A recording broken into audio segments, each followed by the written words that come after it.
Hello, we're live. Happy Independent Venue Week. Welcome to day 4 of Sin City's week of webinars for Independent Venue Week. My name's Simon Parton. I'm hosting tonight's chat, and we've got a host of people here that we're gonna talk to tonight, all around how to make yourself stand out as an artist. You'll notice that a couple of people were missing. Unfortunately, Benji Wild can't be with us just for personal reasons, can't be here, and Griff can't be here for technical reasons from Libertino. But Griff will be in the comments, hopefully commenting along. So if you do have any specific label questions for Libertino, please do jump in there. So I'm joined by Big G from Sin City as well, who's going to be fielding any questions that you guys have. So if you guys have any, burning questions for these guys or me or Gary, please, or just any comments, please do get involved. We can put them up on the screen and make them all jazzy and lovely. But yeah, we've got a really cool chat coming up, and if there's anyone here that's looking to get noticed as an artist and as a musician, it's going to be a really, really handy one for you. So I'm going to go around the guys who are here. They can introduce themselves way better than I could probably introduce them. And this is the point where everybody starts looking away from the camera, asking not to be picked first. So actually, I was drawn to who was looking down first was Reese. So I'm going to go to you, Reese. I didn't even mean to. It's sort of an instinctive. My name's Reese Underdown, and I play in Bandicoot. I'm from Swansea. Amazing, good stuff. Let's go to Gwen. I'm Gwen. I play in Adwaith, and I'm from Carmarthen. Fab. And we'll go to Prendy. Cool. I'm Prendy. I am a radio presenter on Radio Cardiff and Radio Platform. I run my events company, The Shutdown Show, focused on mobile Wales genres, and I am manager for Benji Wild. Amazing, good stuff. And obviously we've got Big G. Big G, for anyone that doesn't know you, do you want to give a quick overview of who you are and what you do? My name's Gary, otherwise known as Big G. It's an ironic nickname, I'm sure. And I am the owner and manager of Sin City in Swansea, which is a 700 cap live music venue and event space. Amazing. For anyone that's just joined us now, this is a live chat, and we are monitoring and fielding any questions or comments that you do have during the night. So please do get involved. This one is all about kind of standing out as an artist, and we've got 3 guys here who are very well versed at achieving that, I suppose. So I'm going to jump to Gwen first, just to get a little bit more background about how you got to this point in your musical career. Where did it all begin, and how did Adwaith happen, and how did it all happen? It's all been a bit of a blur, to be honest. I was friends with Holly since we've been really, really small, and we're both kind of into music and stuff, but we never really thought about creating music together until it's probably 2015. We started trying to do covers, which were horrendous. And we were like, I can't really do any covers. Maybe we should write our own stuff. Might go a bit better. We started writing music together. And then we had our first gig in 2015. We met Hileth, our drummer, in the first gig. And she was drunk. She was like, I'm a drummer if you need one. And we were like, oh my God, amazing. We latched onto her. And then it's kind of just been a bit of a whirlwind since then, to be honest. It's just been one thing after the other. I think Griff came to our second gig, and then we got an email from him saying that he wanted to sign us and he was starting this label and stuff. So it's just been, a whirlwind. Yeah, amazing. That's so cool. Prendy, let's jump to you. How did you end up doing what you're doing? And was that your plan to end up in this world? I mean, I'm still working out what it is I am doing at times, but I think that's a lot of people who maybe aren't musicians themselves but are music fans. So I mean, I moved. I'm not Welsh. Probably could tell that straight away. I came into uni to study, and then I started doing radio. I put on my first event at Goody Who, and then I got to the situation where I was like, I don't want to leave Cardiff. I love the Cardiff music scene. I haven't got any work lined up at the time, so I was like, but I want to stay here.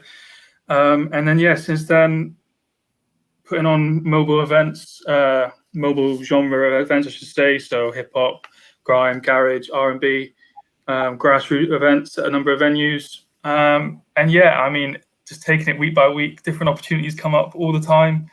Put on an event where we booked Benji, and then we sort of met up through that, and he asked me, "Tell me you want to be his manager?" I said, "I'm not a manager for anyone. I don't manage," and he sort of wouldn't take no for an answer.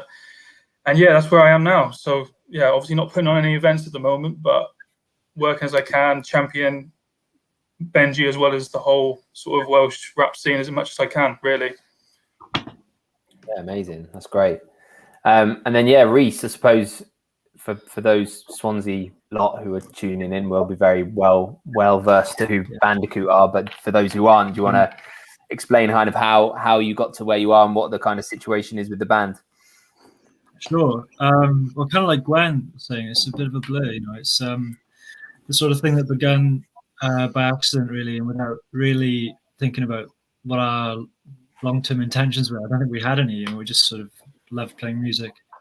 And we were friends at school, and we'd known each other for years. And we were all sort of separately into music, but it was a while before we thought of doing it together.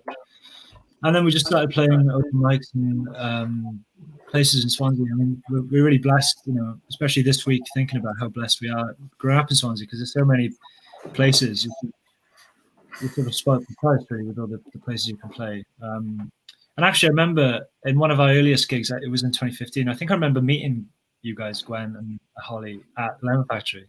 Yeah. I remember you said, because we had a mutual friend, Jack Porter. Yeah. I think it was Jack, and he said, "Oh, these guys were in a band." I remember thinking, "Oh, great." And then, like, a couple of years later, you made like an amazing album. It's like, oh, that was them. It was like, since then, and it was great, like, kind of being born into that scene, because it was so rich and so many bands were playing, and all of our friends were in the scene, and we just kind of carried on doing it.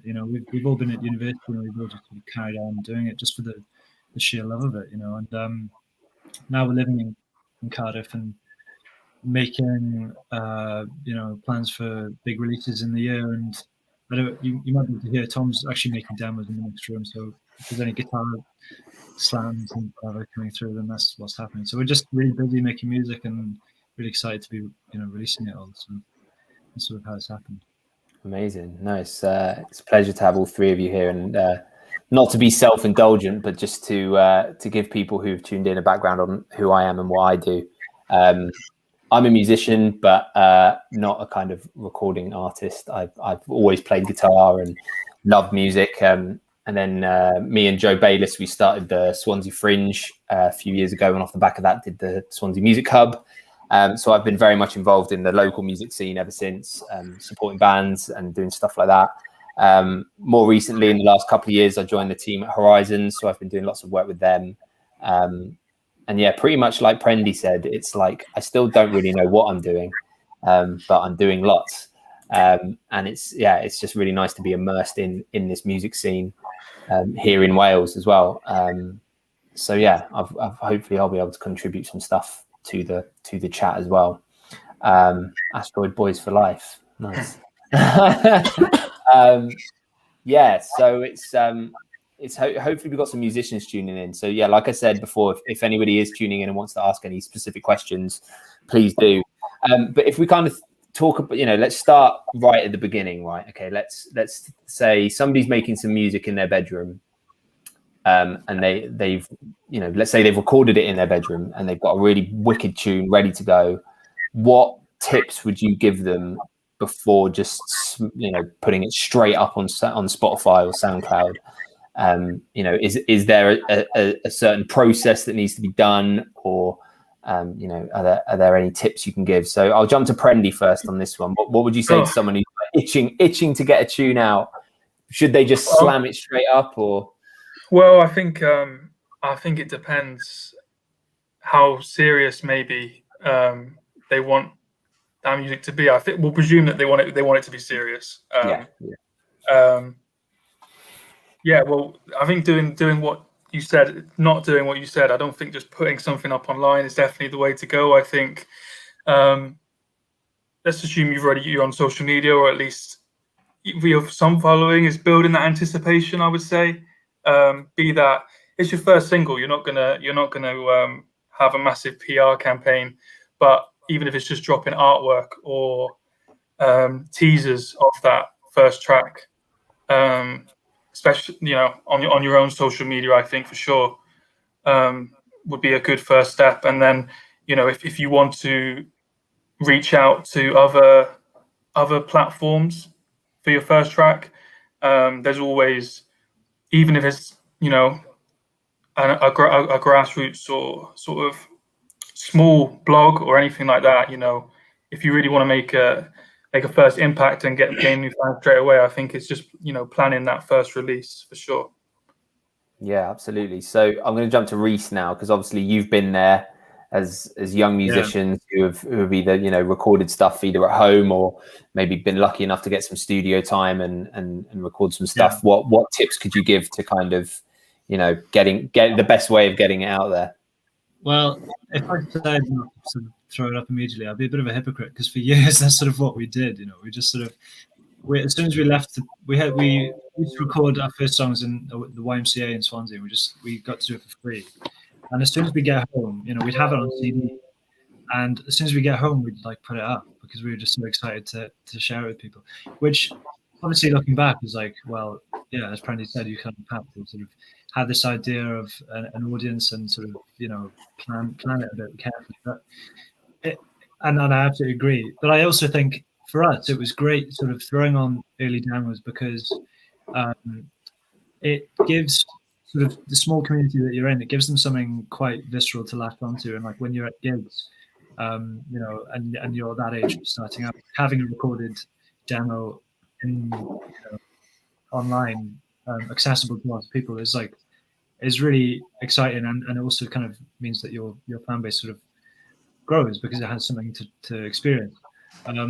So yeah, I mean, although now we've sort of learned, you have to have a campaign, you have to prepare a release, you have to kind of use it, with the audience in mind. But also, I think there is definitely an argument to be made with finding the initially, and it also comes back to what Prendy was saying about seriousness. If you're at the stage in your career where you're like, the next release is going to be considered like really a really serious thing, there's like an audience watching it and anticipating it, then you have to go about it differently. But I think as well, there's something really exciting and thrilling about doing, setting out first and kind of just chucking a few on and sort of seeing what happens, and that for me was like a really exciting experience, and like realizing what that can feel like, as an artist just starting out. You can sort of, that experience is really exciting. Yeah, absolutely. So Gwen, if we go to you, obviously you've been pretty lucky, seems from the off, to have a label backing. What kind of, in those early days, did you learn from Griff and the label that maybe you wouldn't have known from just doing it on your own? I mean, we did like 3 or 4 demos right at the start. I think we recorded them in Holly's granddad's house. They were just awful. I just can't remember what they sound like, but they're probably really awful. But yeah, we were very lucky to kind of, our first proper single release, we went to a studio, we recorded it with a producer, we got someone to mix it, we got someone to master it. We had like a PR campaign behind it. So it was like, we were very lucky in that sense. But I think technology is just so good now that you don't necessarily need to go to a studio to make music. You can just do it from your house. You don't need to spend thousands of pounds going to a studio. But I think I would recommend getting someone else to mix the track, definitely, or someone else to master it, and getting that kind of second pair of ears, really. Because if you're in your room, you just end up kind of like fiddling with it loads, and just end up kind of just ruining it by the end, because you're just like, oh, this needs Justin, this needs Justin. So I would say just get a demo down. It's rough. Don't play with it too much, and give it to someone else to have a listen or to have a play around with it. Even if it's just, another musician that you have as a mate, anyone really, I'd recommend getting that kind of second pair of ears. Yeah, definitely. I think that's really good advice, especially and again, like Reece said, when I was a teenager and early 20s, I was making music, and we were just chucking it up online and being like, right, well, it's the best thing that we've ever done, and now obviously everybody is just going to absolutely love it as much as we do. But there's so many little things and pretty things that you can do that just get your music out there, to a really potentially wide audience by doing little work. Like if you just, the BBC uploader, for example, if you chuck your track on there, you're immediately getting it into the ears of producers and DJs, which is amazing. But one thing that I would say as like a tip for releasing stuff, and if you want to, like Prendy was saying, if you're really serious about it and you want people to listen to it and you want to get featured in blogs and you want to have that radio play, is just make sure that, your image and your kind of whole social media presence is good. Like the amount of stuff that people like me who work in the industry, and probably you, Prendy, as well, the amount of tracks and stuff that you get in your inbox. And I know Belvin's inbox on Monday morning is crazy with how many demos and how many things you get sent. But it's the one, if you imagine like you're an artist and you've sent me something and I have a quick stalk on your Instagram page and you've got like really crap photo that's been taken on a potato phone and nothing posted recently, I'm probably thinking, okay, this person's not taking it seriously, not really drawn to be listening to their stuff. So I think just making sure that your image and your branding is not, you don't have to spend loads of money on it, but just make sure that it's reflective of the music and just like as slick as possible, because I think that really does go a long way. And we'll kind of get into how to get played on the radio and how to stand out that way a little bit later. But I know that we've had a question through Big G. We have Ryan. Ryan's asking a question for Reece and Gwen. How do you get inspired when you're writing? And for Prendy, if you were to sign more artists, what would be the first thing that you'd look for when you were signing them? Fantastic. I know we've still got the someone in the comments as well. Yeah, sorry. Yeah, carry on. That's cool. That's a good question, and actually questions that I was going to field later. So nice one, Ryan, doing my job for me. That's great. Okay, let's go to Gwen. Inspiration when writing. How does it happen? It really does depend. I feel I write very personal songs about people I meet and things that happen in my life. So, as you can imagine, lockdown has been not that very creative. It really depends. I kind of go through phases where I'll not write for a while. I'm just like, I just don't want to write anything. And then I'll have like a blast where I just write like 5 songs. It really depends. Like going out walking, I feel on my own is something I like to do. And get song lyrics where you're just like not distracted, you're just kind of walking around to clear your head a little bit, and I find that it usually just comes to you. I don't know, it's kind of a bit random with me. I don't really have any kind of processes I go through. Yeah, that's cool there. Good to know. Reece, same question. Yeah, it's really tricky. Much the same as Gwen, really. I think it's quite a mysterious thing. I don't really know. There's definitely no sort of go-to, technique or anything that's thought out that I try and approach a song with. I think a lot of the songs I've written have been written like on the move, like when said like walking. I find like really productive, and like on trains. And I don't know what it is about that sense of movement. I find it's just something kind of detaches you from. It gives you sort of space to sort of express. I don't know why. I take a lot from poetry as well, like reading, sometimes stealing lines directly. It's not, but I mean, like Dylan Thomas is a massive inspiration, and loads of poets like that. But I mean, yeah, I don't know. I also found, like, since living in Cardiff, that when I go back to Swansea, something tends to come out, and I think a lot of it with me is to do with sort of space and like where I am and like the presence and like, I don't know, like how I feel about my environment and like what sort of place I'm in. Because I think the physical place translates to the mental place quite a lot. And I think, like, when I go back to Swansea, like, without really meaning to it, just sort of something, it just produces this sort of feeling that I can tap into.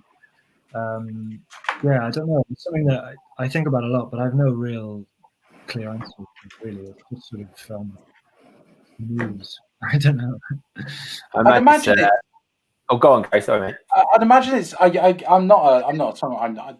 I'd imagine it's something like anything you get better at as well. Like, don't be dismayed if, like, you write something at the age of 16 and you think it's awful and terrible and it doesn't just sit well. I imagine if you look back through stuff you've written over like a decade, you kind of like, because I occasionally do some sort of creative writing, and I look back at stuff that I wrote 10 years ago. Oh my god, no! Like, I just want to burn it. I'd imagine, there must be that kind of sense of like, don't give up, just keep plugging away at it. There's definitely a sense of like, it's the more you do it, the better you get at it. But there's also, I think, a case to be made for saying, like, sometimes this isn't really, I wouldn't say this is probably the case all the time, but like sometimes when you're young, you have this kind of naivety about it that makes you kind of be quite honest, and like you have this directness, which I think youth give sometimes. And like, actually, I've found that we look back at some old songs and think, like, that's actually a lot better than I thought it was, you know. And we kind of move through phases of writing where you think you're growing out, and then sometimes you will look back and actually surprise yourself with something that you did. And I think it's actually like a process of like adapting to different styles as well, and like finding out different parts of yourself and different ways of expressing. And I think it's actually not always the case that you get better with age. I think sometimes you think too much about it, you know, and when you're just starting out, like, sometimes that's where you're like at your most raw, I guess. Yeah, I feel like we went for years not being able to write a love song. We just couldn't do it. It was just so cringe in my mind, and all our minds were just, this is horrendous. We just can't do it. How do you write an honest, like, heartfelt love song without it being just really cheesy? And like, we went writing with Gethin Pearson, and we said, right, we want to write a love song, and we kind of needed that person to be like, no, that's not cringe. That's a good lyric. Like, you need to use that. It's really good. We just needed that, like, second person just to be like, no, you're just overthinking it. You just write what you're feeling, and it's usually just good lyrics. Yeah, absolutely. It's funny that the whole cringy thing as well. I sometimes make some music with a pal who lives in San Francisco, and we were talking about a band called Black Midi, who, like, some of their songs are just like absolutely ridiculous, like to the point where it's almost laughable. And I imagine a lot of like the groundbreaking stuff, or the stuff that when you kind of do it and look back on, you've almost got to be really brave and almost sometimes ready to embarrass yourself as well, because, you know, that's maybe when some of the really harder hitting stuff comes out. I don't know whether that's always true, but I think, you know, there's definitely a thing for that. If we jump to that other part of the question for you, Prendy, which was if you were to like sign more artists to manage, what would be the first thing you'd look for?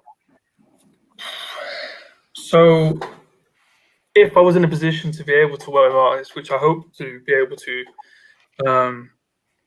at some point, I think we nowadays, you know, with social media and how accessible a lot of things are, I think maybe an artist that, I think it's not just about the music you make now. I think it's about proving that you really want to be successful. And I think sitting here as someone who wants to work in artist management, you don't need an artist manager to get to a certain level as a musician. I think, especially like just off my experience with being in Wales, like you mentioned, the BBC Uploader, or just if you know about your scene and know about your music scene, you can get a long way on your own. That might be putting myself out of some work in the future, but you don't need to like this very much independent artists can definitely get to a certain level by themselves. So I think for me, it would be to work with someone who's proven that they really want it and they've got themselves to a position that they have been able, that they can get to on their own, and they take it very seriously. I think speaking specifically about the genres that I'm interested in my scene, I think the artists that put money into their own music videos, and they're high quality, and they also, like you mentioned before, the social media, they make it look as professional as possible. They're the artists that really stand out. Obviously, the music's got to be great, but they get to themselves to, they get themselves played on BBC radio, and they get themselves mentioned in blogs and talked about, and they maybe make an effort to be on other social media platforms and maybe outside the box. That I see artists do that no one else is on, but they get there and they grow their audience. So I think if I was to work with artists in the near future, it'd be those artists who sort of take it on themselves, and I would just be adding to what they already do rather than like changing their whole process. If that answers the question. Yeah, no, absolutely. I think that's spot on. I think you're right. First and foremost, as a manager, you've got to be as into the music as the artist that you're managing. I suppose you've got to believe in it. But going back to that whole social media thing, one thing that I will say now, and I'll probably say again before the end, if you want to take it really seriously, it is such a pain in the ass because it's like a second job to write in the music. But just if you can make sure that you're on like the big three, if you're on Twitter, you're on Instagram, and you're on Facebook, just make sure you've got an account that are all like, obviously, if you can get the same username for everyone, that's even better. But like all have the same press image, all have the same banner. And, you might not use Facebook. And I know loads of people don't use Facebook, but a lot of people in music industry use Facebook. Let's say you went to like apply to a festival, you applied to, I don't know, The Great Escape to play. And the person looking at your application will go, oh, they might use Facebook. And then you're on Instagram or Twitter and they do up on there and you're not there. They're going to be like, this band doesn't even have a Facebook page. You might have thousands of followers on Instagram, but if you don't have a presence in all of these little pockets where your potential audience is going to be, I think that's that's something that's really imperative, and also really, as someone who works also in marketing and media and like artists on a platform, it's really crucial to me to be able to find bands and artists quickly, mainly to share about your stuff. Great comment here from Griff Libino's in the comments. So if you have any questions for Griff, chuck them in the comments. But he said what Prendy said is 100% true. A label or management won't make you have to fully be committed as an artist if you want other people to be into you. But yeah, Griff, if you are listening, what attracts you to a band? I'll pop that question to you. I know you can't be here for technical reasons. But Gary, I know you've had a few questions. Do you want in? Yes. So Tom Bailey has got the next question up. How important is a music video to promote your single? How important is a music video to promote your single? I've never made it, so I can't field that one. That's a good question. I'll jump to, because I know Benji is working on some stuff, and a lot of the artists that you kind of work with in radio and Movo, music videos are very important, I presume. Prendy? Yeah, I think if it's going to be a single, and you really want to make some traction on the views and make it a successful release as possible, then I think a video is extremely important. I think my opinion on that has maybe changed a little bit. I think maybe if you'd asked me that a year ago, I might, or maybe more, I would have thought it was more about the streaming, and you might be. But I think, with what I said before, when I look at artists and you see like it's almost another way to show your artistry as well, which can be the difference for a fan to be more interested in you or to feel more of a connection with you, is to have that video, and it's just another way of like content for people to enjoy. If someone reads a blog about you, they can watch a video about you. If they hear your song on the radio and they go and turn it on YouTube, it's just that added bit of art that can add to your story or profile. So yeah, I think I'd be interested to see what two musicians think, but I think they're very important. Yeah, absolutely. And kind of going off the back of that, they're very useful for things like applying for funding and for applying to festivals. You'll get loads of forms that will say, please attach a link to your music video or a live video. Gwen, have you always had a music video for every Adwife single? No, we haven't. We've probably had about 4 or 5 music videos maybe altogether. Yeah, I think it is pretty important. But they don't necessarily have to be complicated, or you don't necessarily need to spend a lot of money on it. You know, like lyric videos and stuff work as well. Or just little clips. You know, even like almost like doing like a live studio session, setting it up and just playing to the song. Just anything really. Just that kind of like visual art really does help. But you don't need to spend loads of money on it. Yeah, that's what I have to say on that. No, that's good. And yeah, I think that's kind of goes nicely to Reese, the DIY element, thinking back to his early Baku video for Shake, incredibly DIY. They were probably the most fun that we had, you know, doing those videos. And we did one for a song called Pongo as well, which were like, they were like the songs themselves, they were just, as like Prendy said, like they were great counterparts, like visual, like artistic sort of bonuses to those songs, and they sort of informed the creative world that those songs belong to, you know, and they made it richer, you know, for people, fans or people listening. They made it like a more interesting experience to like be into your band or something, and just more material to latch onto. I think we've always been lucky in that we've had friends who, you know, been up for making, you know, free music videos, just kind of going to the beach or like just walking around the streets where you're living, or like going to a theme park or whatever, and just making something up. And yeah, for us, it's kind of like a reaffirming thing. If you're an artist, like it kind of, you know, deciding how to represent yourself visually, I think is a really important thing. Like, and you look at sort of the history of music videos, you know, and it's like that's how songs kind of have that endurance, isn't it? It's like how they really ingrain themselves into pop culture, isn't it? It's like that iconic music video is so important. But yeah, also as both you guys said, like not making it complicated, I think is a really good point. Like not trying to reinvent the wheel, you know, just making it as simple and direct. I think often the more simple and the more direct, the more effective anyway. You know, just having it as a representation of you as an artist, like I think it's a good opportunity to sort of expand yourself. It kind of goes back to what you were saying a second ago as well, Simon, about social media and the need for that. At the moment, everything is so visual and so video related.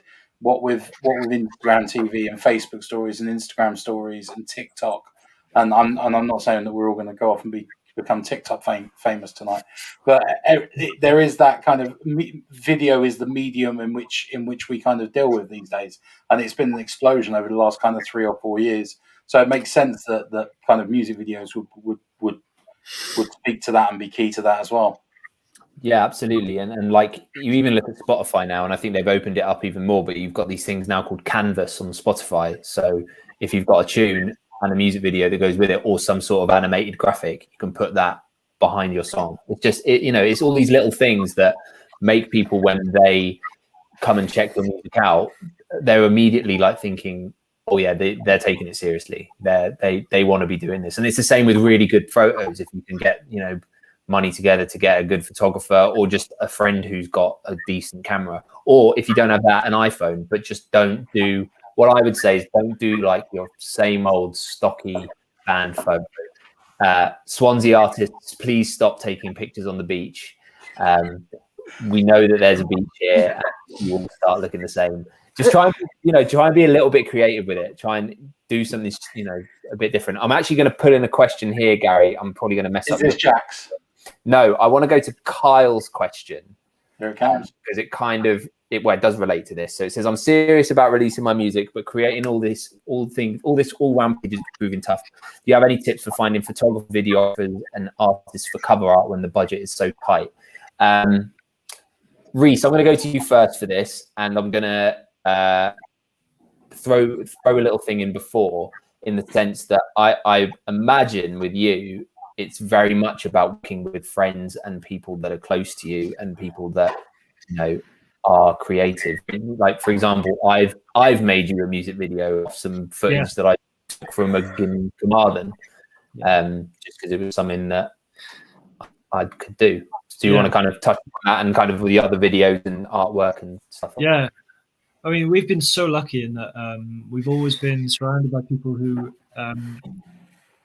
have had lots of different skills within the creative industry and the music industry. And I think Prendy touched on it earlier when he was saying about, having this sort of being aware of your scene, and like being aware of what's going on around you. And because, wherever there is a scene, you haven't just got musicians, you've got every other element of what encompasses the creative industry, operating within that scene as well.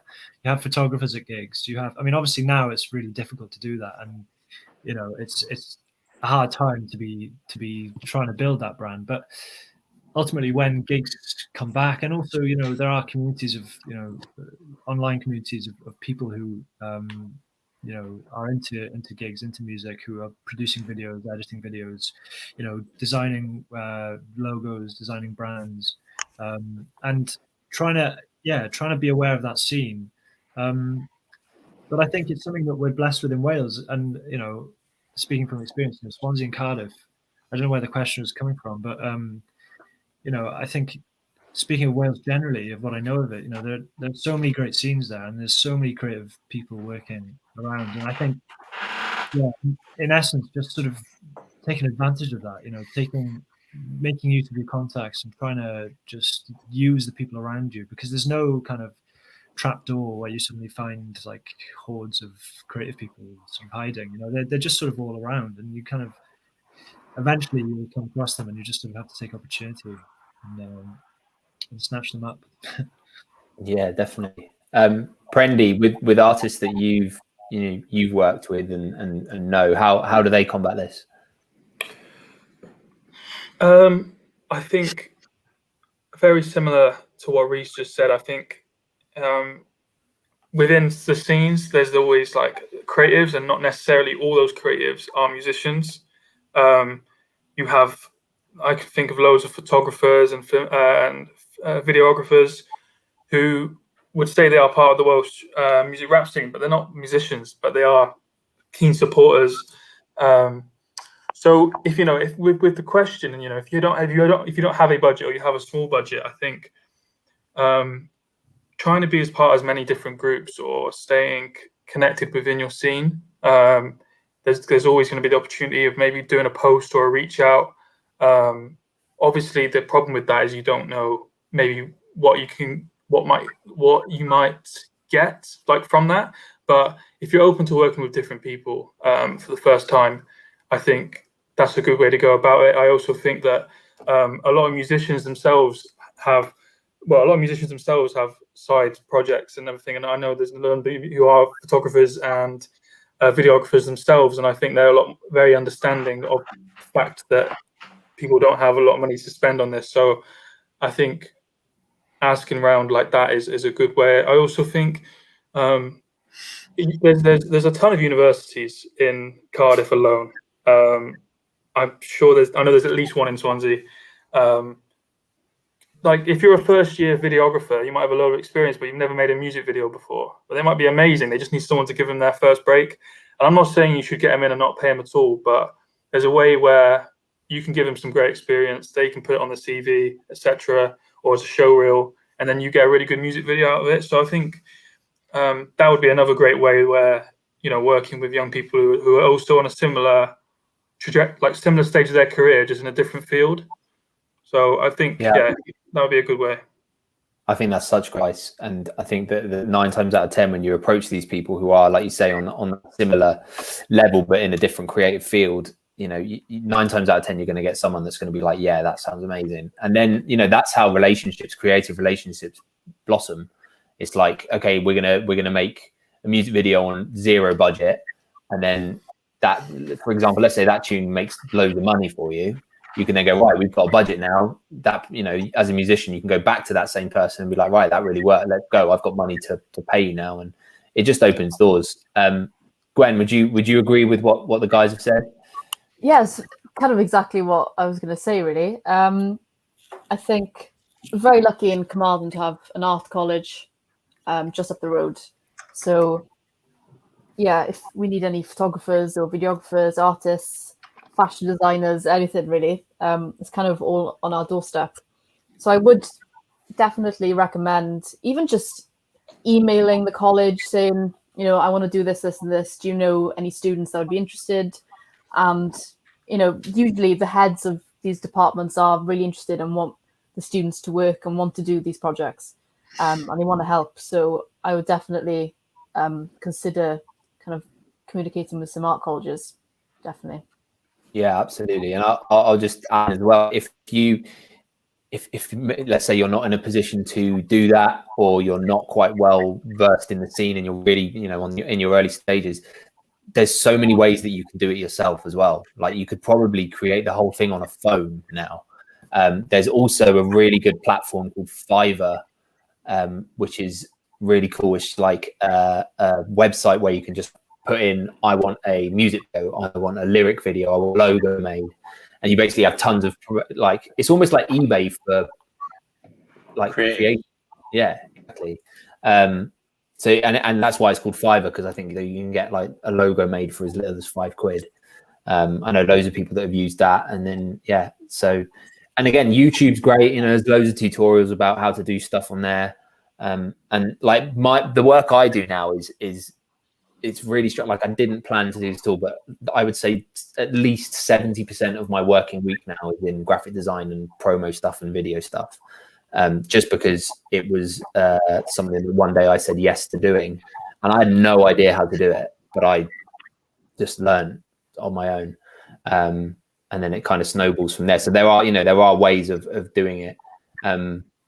But yeah, Gary, we got a couple more questions. There's loads of like open source software that's out there now as well. Like everything we've put together today or tonight over the course of the week, from the artwork through to the streaming platforms, it's all kind of open source software. So it's out there. And if anyone needs any links for any of that, we can provide those later on. Sorry, you were just asking a question, sorry. No, yeah, and also going back to that, it's a real testament again to kind of learning how to do it and get that illusion of knowing what you're doing. About 2 weeks ago, when me and you were talking about this, Gary, we were like, how do we do it live? And we, a couple quick Google searches later, you sent me a link to one of these, and it was like, wow, that's amazing. So there are, there's sometimes you got to put a little bit of groundwork in to find these methods, but they are out there. Any more questions coming through, Gary? We've got a couple of comments from Griff, who's obviously sat in the comments as well.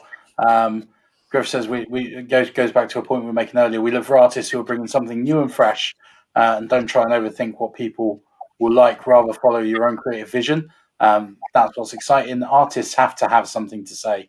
When we fall in love with a band artist, you're falling in love with everything about that artist. So try and think outside the box. And then what Adlife have had is live, well-filmed videos, sessions more than music videos, and that's worked. As that's what a festival or a booking agent or promoter will look for first. Ideally, you'll try to get both, and you'll need to go to a level where you will need a video release. And that kind of goes to a comment that Damien's made, which says, can you get away with very short videos? So I think when we're talking about social media and we're talking about Instagram videos and Twitter and stuff like that, you don't necessarily need a 4.5 minute video, do you? You need a 30-second snippet. So then potentially there's some legs in that.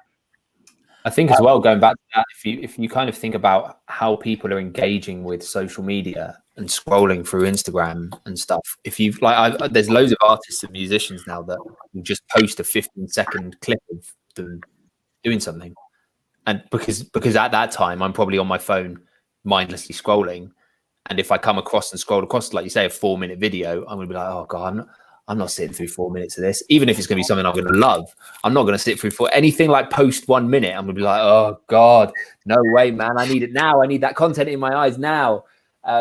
So I think, yeah, there's definitely a proof in the pudding of short video. I mean, like you said earlier, TikTok, Gary, and engaging your fans that way.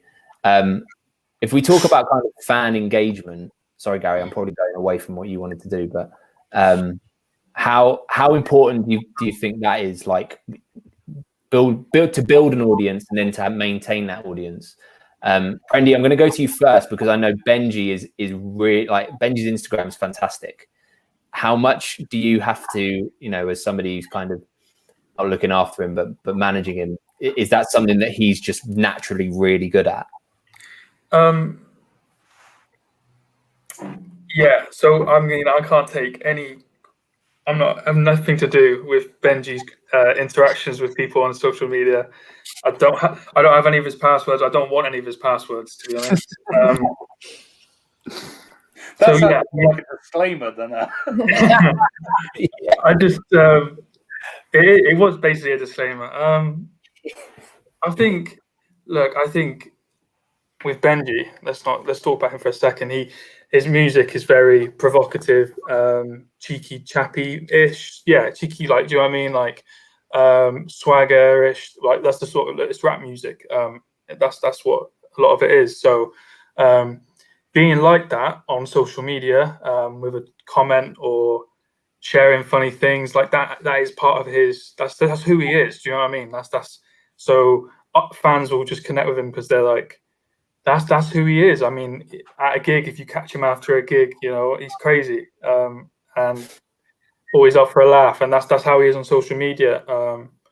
So I think engagement with fans is super important. I think just being yourself, but also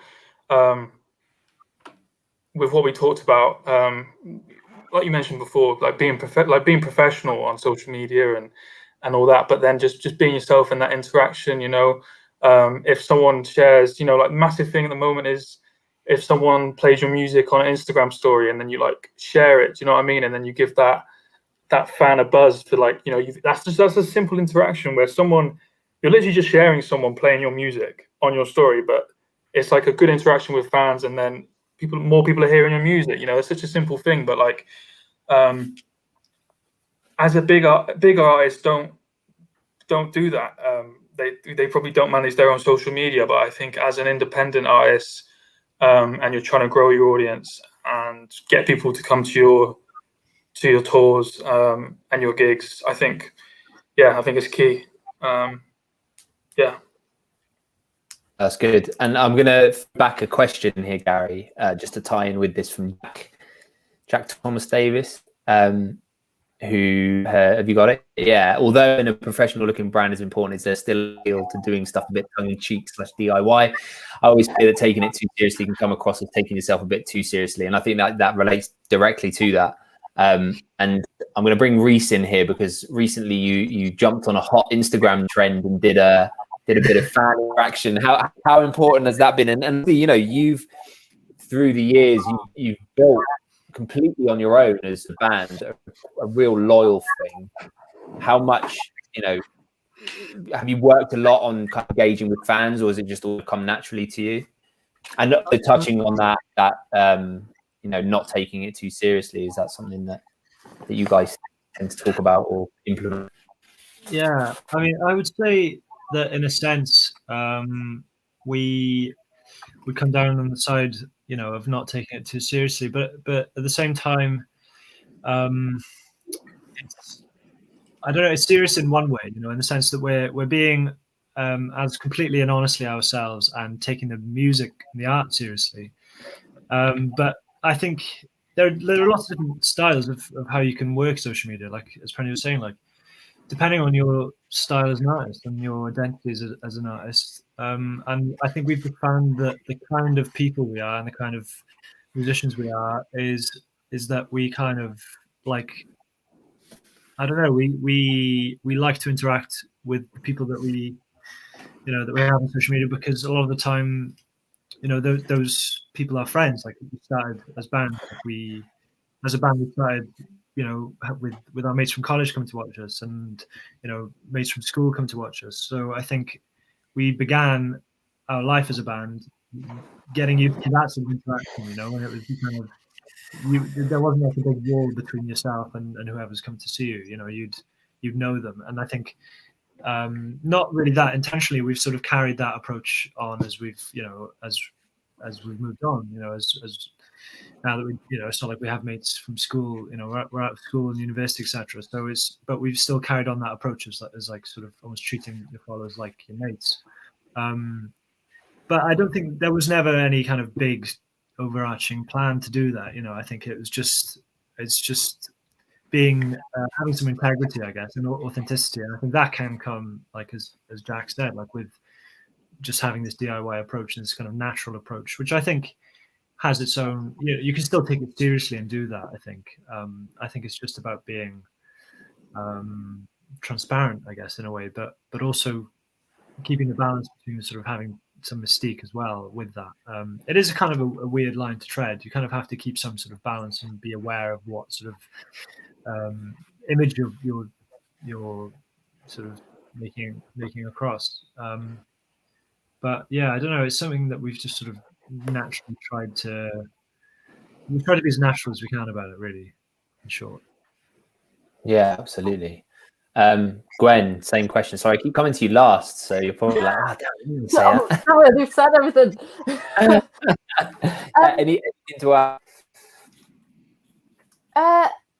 Yeah, I agree with what's been said, really. I think, with the kind of tongue and cheeky kind of thing, like music videos and photos, you can be a little bit tongue and cheeky with it. Jimmy, you can do a music video with a green screen and it look quite horrendous, but it's quite funny and it's quite amusing and people will watch it. And the same with photos. You could kind of take the mick a bit. You can kind of get up in all Western gear with a cowboy hat, and everyone's like, "Oh, it's great! It's quite funny." But yeah, I think it's kind of really important to interact with fans online, and people want that kind of. They want to know you, and they want to feel like they know you as people. I feel like if you are being yourself and you are being a bit funny with your funny posts and stuff, we're not very good with it, but doing stories, like day-to-day stories of things you're doing in your day-to-day life that you'd think people wouldn't be interested in, but it kind of shows people who you are and what you're doing with your life, and people want that kind of personal attachment really to a band. So I'd really kind of, you should do lots of social media stuff, definitely. Yeah, absolutely. Gary, I'm going to come to you. You got a question? So yeah, we've had a question from Caddy, which we've kind of touched on in different areas and different elements of it. But it's how important is branding for you or your brand's image, so merch, logo, etc. And does having off the wall ideas and designs and ideas engage more with fans? I'm going to expand on this slightly though, because I'm interested in knowing what's the process. So if you're releasing a new album, like how do you sit down and plan it all? Is it a collaborative process? Is it one person that's responsible for it? Is there like software or something? Do you just sit down with a massive whiteboard and kind of plan it out and kind of right, we're going to do the release there, so we're doing our social media there, we're going to do a gig there. How does it all come together, and who's kind of responsible for it? Gwen, seeing as you've got a Welsh Music Prize for your first album, I'm going to come to you.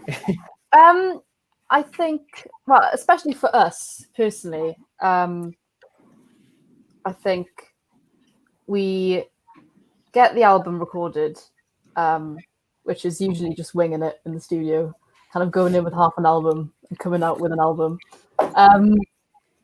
And then we'll, speak to Griff, who's the label and our manager, and he kind of sorts all of that out for us. He is a hero. So he kind of does a rough plan. He'll send it to us, what do you think about this for first single, second single, album, roughly then.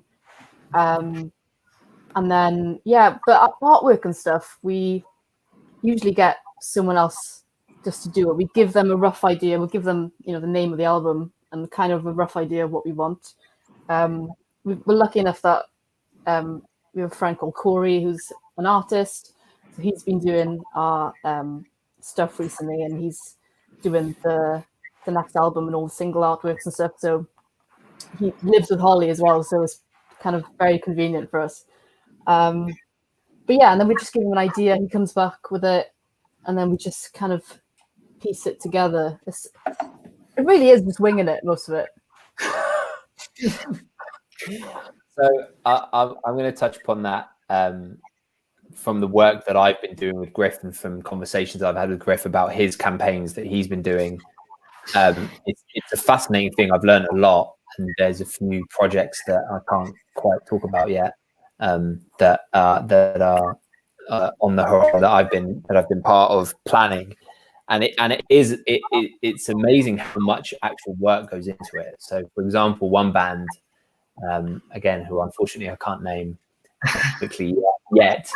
So they had a bunch of songs, and they thought they had an album there. And they were like, right, we've got the album, we're putting it out. And then in conversations that I've had with them and that Griff's had with them and other people, we were like, right, okay, yeah, this is good, but like we're not just going to put it out, and we've got time, and so keep writing songs. So it's almost about like having that, and again, and it's different for everyone. You might have the means to do that, but it's about having that plan and then looking at that plan, sending that to someone else, sending the album and being like, can I get your thoughts? And there's been a couple of projects that we've been doing where you get sent an album and you almost say, don't tell me what the singles are. Don't tell me which ones you think should be singles. I want to listen to it and be like, that's got to be a single, because that might not be a track that you think is a single. And then if there's a track that I've come back or Griff goes back and is like, that has to be a single, you have to then make a real case to that person about why that shouldn't be a single. So there's always conversations to be had in that way. In terms of the planning of it, I'm sure Griff would have a lot to say about this, and I'm sure he in the comments. But singles before release is always good. An air of mystery about whether there is an album coming or not, whether what you're building up to, and talking about branding.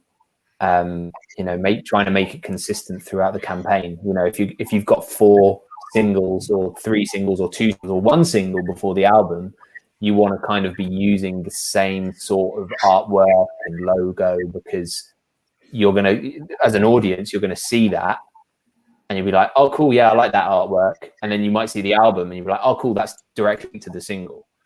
So I'm going to jump to Reese next. Obviously, you've recently announced that you've signed to Liberty, so we can presume that there's maybe some music on the way, and that there's definitely been a little branding shape up in your camp with new press photos and a bit of a new logo.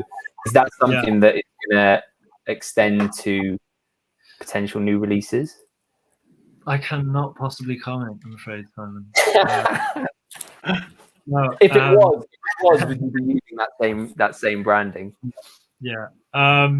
Well, it's been an interesting year for us in respect to that, because like throughout the whole time we've been a band, we've kind of always just done things like I was saying earlier. We just sort of would release things ourselves, try and source artwork and videos and photos ourselves, and just this year signing with Libertino has been a massive game changer, because we've finally had people around us who we've always had people around us to consult, but like we've never had a sort of fixed team that have been like, you should do this and you should do, and who have like an actual investment in us. And having that, having someone go like, there are these elements of your brand that I really like, and you should really emphasize these, and you should really focus on these, and we should draw these out more. And kind of having someone to identify what it is about you that's good and sellable and appealing to an audience, like having those people to pick things out has been just an absolute godsend. And I think we've realized, I think, in the last few months how important it is to just it's not even about being inauthentic or like insincere about it. You're just sort of emphasizing the parts of your band identity as a band that mean that are integral to the whole image and the music and stuff. So yeah, we've really learned how to use that to advantage and how to do it well, and how important studio photos, good photos are, and not always doing things DIY and slapdash, and yeah, it's been really important having Libertino behind us. And it's those are lessons that we'll always have. We'll take those on throughout our career, and I think it's been pretty game changing for us. Yeah, absolutely. Prendy, do you want to touch upon this? I mean, I think you, Simon. I think you said a lot of what I would have said. I think. What was the exact question? Is it about the whole process of putting out the album? Yeah, album and branding, and like important branding and an image. I think. Yeah, I think look, if you want, it's very important to have branding across the whole project. I think even if you might not release a single, you might release a single and you might not announce it as part of an album. For example, an artist I listen to a lot, Gets, he released a single I think in March last year, and his album's only coming out next week. But he's the same branding that he used back then is now being used on the whole, been used for the whole singles. So then when the album cover has now dropped, it's now got all the singles that he has been releasing on there. And I think it just like keeps it tied in for fans, and helps them get excited for the project, and just looks obviously professional. I think recently with the work that I've been doing, without revealing too much, obviously, Simon, you're aware of like the work we've been doing with Blocks, having just more people to bounce off makes you think that things that you think are really obvious and that you did think about, and you're like, have I not thought of that? Like someone else may say, and then it's like, okay, why aren't we doing that? And I think being able to bounce ideas off people, I think in independent music, it can be quite hard to form a team, because a lot of people maybe are fighting against each other a little bit. So I think forming like a solid team and being able to bounce ideas and use each other's strengths to benefit the artist is really important. So yeah, No, I mean, I was literally going to go on to now, and I think that's such an important thing to do. Like if you're at home and you're making music and you really want to get serious about it, get a team of people behind you that you trust, that work hard, bring different things to the table. I will hand on heart recommend that you read Suzzy's book.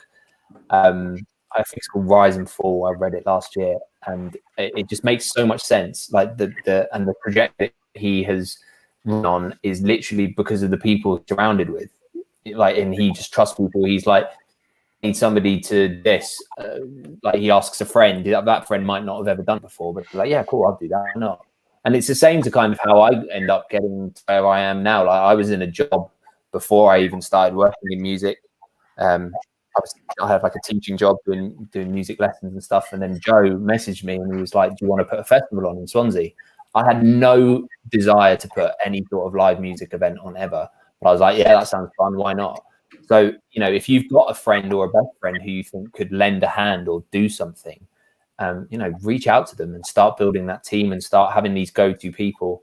And that's the other thing to say, like, even beyond the team, people like me and Prendy and even Ruth and Gwen, I'm sure that if you get, if somebody reaches out to you and it's like, oh, can you give me a bit of advice? And same with you, Big G. 9 times out of 10, we're going to be like, yeah, absolutely. And we'd love to know about what you're doing. Sometimes I might say, look, can I get back to you in a week? And I'm sure it's the same with the other people here as well. But, a lot of people in this industry, I've learned, are really nice. You quickly learn who aren't nice, and you ask them, they say no, and you go, okay, no worries, and that's you've asked, they've said no. There's no big deal about that. I feel like just message or email just some small labels. I know Griff. If someone messaged Griff was like, oh, do you know any photographers, or do do you know any people who mix, or whatever, Griff would want to help.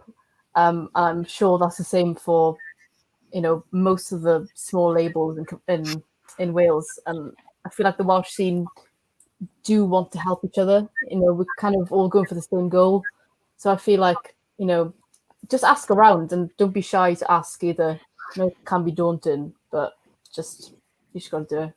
Yeah, absolutely. I know as well from conversations with Griff, he's like, like if we have a meeting together with him, he might say, a phone call from a band who's not on the label who just wants some help. So Griff, I mean, I'm not saying everybody slide into Griff's DMs and bombard him with stuff. I'm sure he won't appreciate that. But people in the scene are more than happy to help. And it kind of goes to a comment here from Jack, Gary, who's more of a statement than a question. But I feel that during lockdown, artists, creators are supporting each other and backing each other a bit more. And that the communities remain strong. It's really nice, and I hope that it means a bit of momentum when gigs come back. I completely agree. It's really, everybody's really clubbed together, and it feels closer. Have we got any questions, Gary? If not, I have got a couple trying to start rounding things off. Oh yeah. You carry on then. Sorry, you carry on. There's a quick shout out to Ian Shaw, who says that there is a time and place for short snippets and a time to sell yourself with a longer video. Ian runs a promotions company in the Midlands called Surprise You're Dead. So go and check him out. Man knows what he's talking about. So yeah, he kind of a little bit of both is important. Yeah, definitely. It's good. I want to go to you, Prendy, because obviously I want to very quickly touch upon radio and kind of going back to what we were saying before about once you've backtracked, what do you do with it? You work radio. What how do you discover new stuff? Like, what's the best way of it getting to you? How much hunting out for stuff do you do, or do you kind of solely take it on? So I think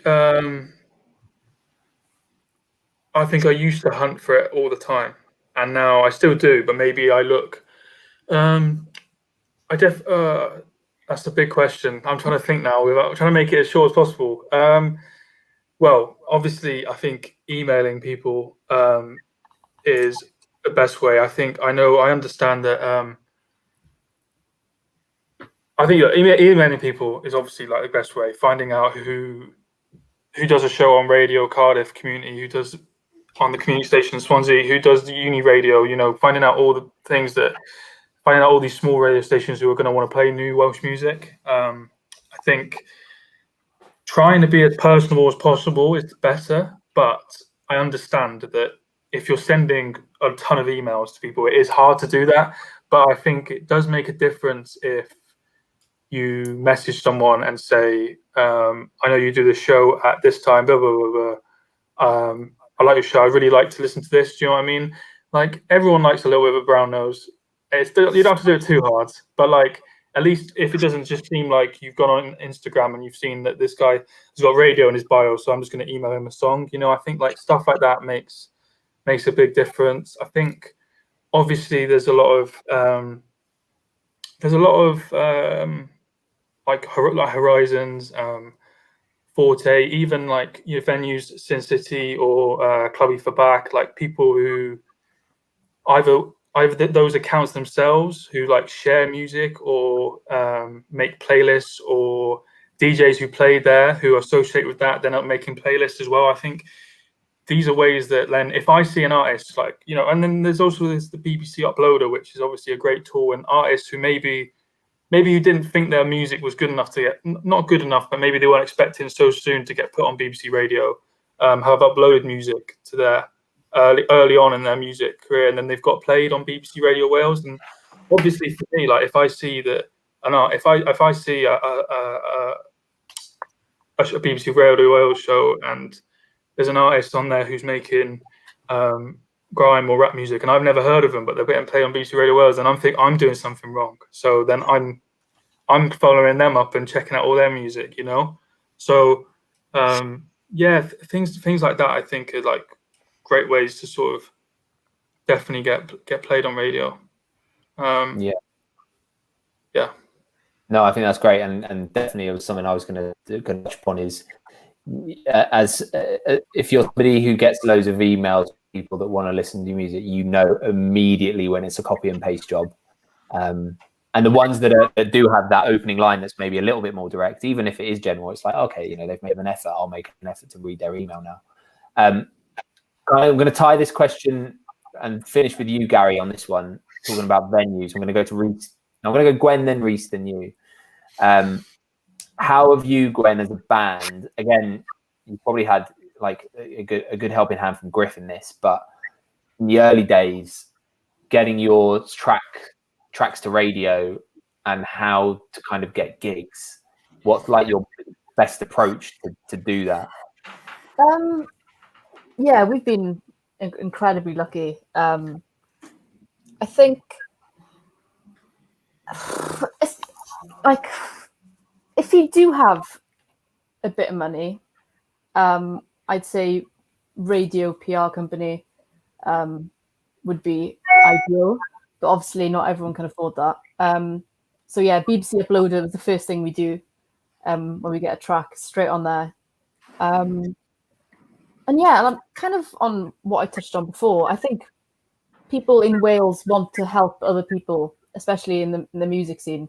So even just a quick message, a tweet, email, whatever it is, just to get them to play your track. And most of the time they would want to play your track because they want to showcase as much new Welsh music as they can. And yes, it's the same with venues, really. I think, we were very lucky because we were singing in Welsh that our second gig was in Clwb Ifor Bach doing Turu, which is like a Welsh language club night. But yeah, just, people in Clwb Ifor Bach are lovely people. You just need to email them. They're no horrible people about, you just actually need to message them and ask. And I think that is the best way to do it. Yeah, definitely. And something that I'll say as well in the sense of, especially radio and even venues, I suppose, if you think about how, if I take like guitar music for an example, if you think about how many guitar bands there are in Wales, let's say, or any genre, unless you're like super niche, you're in a pool of a lot of people who are vying for that same position as you. And radio producers and radio DJs venues have a very finite amount of time for that showcasing you, right? So if you put your tune on the uploader and it doesn't get picked and it doesn't get played by Adam Walton or it doesn't get played by Beth and Alvin, and this extends to anything from applying for gigs and applying for funding and applying for anything. When I was a musician and writing music, we went for things like Launchpad funding and we went for PRS grants and upload loads of tunes onto the radio, and that crushing feeling you get back when you don't get played or you don't get the money is really hard to take, especially when it's something that you love and you really believe. And I always used to be of that mind of like we applied to Launchpad once, which now working in Horizons and how the Launchpad funding works, that's mental that I only ever applied once. Because when you apply to things like when you put your true uploader, regardless of whether you get picked, you're on that person's radar as an artist or as a musician. So you might not be successful that first time, but the second time they're gonna be like, oh cool, I listened to their track before, or I saw their application before, it wasn't quite ready, but 6 months time, a month's time, a year's time on, it's like, wow, they've really stuck at it and they've grown a lot in that time. I'm going to give them a shot. I'm going to give them a play. I'm going to give them that funding. I'm going to give them that gig. So I that's why I really like to push is that it's really hard making these decisions for the people, the powers that be, the venue owners, the promoters, the DJs. If they could, they'd play and book everyone, I'm sure, but you just can't. It's impossible. So stick at it and don't be defeated. And if you don't, again, reach out and be like, oh, why didn't you? And once I remember I was making music and I reached out to a DJ and asked why, and they were like, couldn't play it on radio. It's 6 minutes long and the vocals don't till 2.5 minutes in. I was like, well, yeah, fair enough. When you put out a program, you want to be playing 6 minutes of nonsense. So there's a lot of learning to do, and there's a lot of even if the DJ doesn't get back to you, reach out to someone like us and be like, oh, I've done this, why hasn't it worked? We'll give you honest in feedback. Reese, how have you found, like, you know, approaching people and getting opportunities? Yeah, let's talk on what both of you said, really, which was like that the people that run, you know, your Horizons and your BBC Introducings and your radio shows, who run venues, you know, they're not machines. They're fans of music, you know. They and I think it's definitely worth stressing, like, you've got to, especially with things like funding that you mentioned, like applying more than once is, and over, you know, sometimes a long period of time, you know, like it takes quite a while for that momentum to sort of set in, but the more you do it, you know, it's mostly about being on someone's radar, I think, and like you know, being on their mind, and when the opportunity arises and you're on someone's mind and then you're picked for a gig or something, then that's what it's all about. That's sort of how you get there. And it's just about persistence, you know. It's almost like an endurance game. You kind of just have to keep doing it until eventually something clicks, because it will, you know, the longer you do it, the more chance of that happening. And it is kind of about endurance and being true to yourself and doing it for the right reasons, you know, doing it because you love making music and trying to improve on your stuff all the time. But yeah, I mean, as you sort of mentioned, like stuff like BBC the uploader, BBC Introducing Uploader is the only thing that we've really used for getting onto radio, and eventually, you know, you get played by, you know, Adam Walton is just incredible for Welsh music because he just plays everything he can, and listening to the show alone is incredibly rewarding, you know, let alone just being played on there yourself. You know, it's so rich with Welsh music, and there are so many sources like that within Wales that, like, really rich music that you know, there's so many, you know, avenues that you can go down, and obviously the same really applies to gigs when they start back. You know, there's so many people at these gigs, you know, that you can seek out and talk to. I mean, like, I remember meeting Beth Elvin, I think, for the first time in we went to see Gwenor play in Cardigan Castle, and I sort of spotted her and just sort of went up to her and said hi, and, like, you know, even just something so simple as being able to put a face to a name, and like just that in itself is just like, oh yeah, that's so and so and that's so and so, and you know, then you send an email, and then, you know, and it's just all these sort of opportunities that you kind of have to take and just be organic with it, really, and as you say, like Simon, like not just copy and pasting messages, like being personal and being real, and yeah, ultimately just keep going at it, really, and you know, it's a slow building of momentum, but it does carry you on. Yeah, definitely. I completely agree, and I think that's kind of the crux of it all, is like, be nice, be brave, approach people, and show people that you're really passionate about what you do, and that shines through. Gary, as a you know, a venue owner and someone who books bands, and you know, what to you, you know, what stands out for artists for you? Like, what makes you go, right, yeah, I really like them, I'm going to book them?